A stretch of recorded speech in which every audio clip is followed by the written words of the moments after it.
हर देश में कोई न कोई ऐसा स्थान, स्मारक, पर्यटन स्थल या भवन होता है जो उसकी पहचान होता है। ताजमहल को भारत की पहचान के तौर पर देखा जा सकता है, तो स्टैच्यू ऑफ लिबर्टी को अमेरिका की पहचान कहा जा सकता है।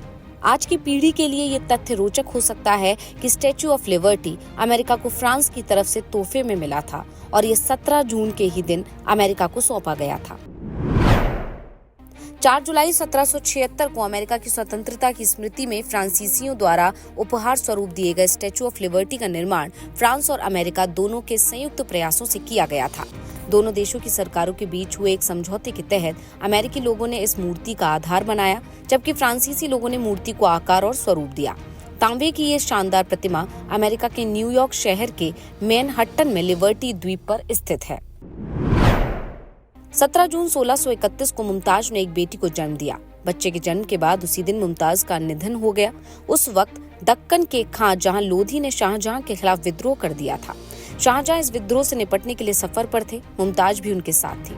उनके निधन के बाद मुमताज को मध्य प्रदेश के बुरहानपुर में ताप्ती नदी के किनारे दफनाया गया। कहा जाता है कि मुमताज ने शाहजहां से 4 वादे पूरे करने को कहा था, जिसमें से एक वादा ये था कि मरने के बाद मुमताज की याद में एक भव्य इमारत बनवाई जाए।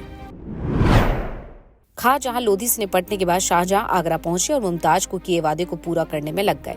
दिसंबर 1631 में मुमताज के शव को बुरहानपुर से आगरा लाया गया। एक बड़े काफिले के साथ 8 जनवरी 1632 को मुमताज का शव आगरा पहुंचा।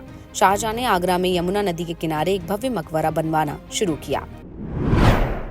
1756 50,000 सैनिकों के साथ नवाब सिराजुद्दौला ने कोलकाता पर आक्रमण कर दिया था। 1757 क्लाइव कटवा मुर्शिदाबाद पर हमले के इरादे से निकला, किले पर कब्जा किया।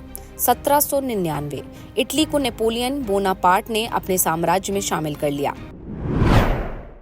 1855 न्यूयॉर्क के बंदरगाह पहुंचा स्टैच्यू ऑफ लिबर्टी। 1917 साबरमती आश्रम में महात्मा गांधी ने हृदय कुंज को अपना आवास बना लिया।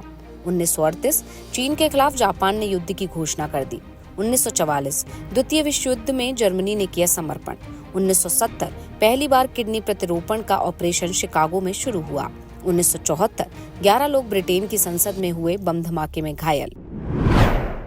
2008 हल्के लड़ाकू विमान तेजस जो देश में विकसित हुआ, इसका बेंगलुरु में सफलतापूर्वक परीक्षण किया गया। 2008-2012 तक अपने विनाशकारी रासायनिक हथियारों के जखीरे को रूस ने नष्ट करने की दिशा में कदम बढ़ाया। 2008 तमिल वर्ल्ड मूवमेंट संगठन को कनाडा सरकार ने आतंकवादी समूहों की सूची में डाला।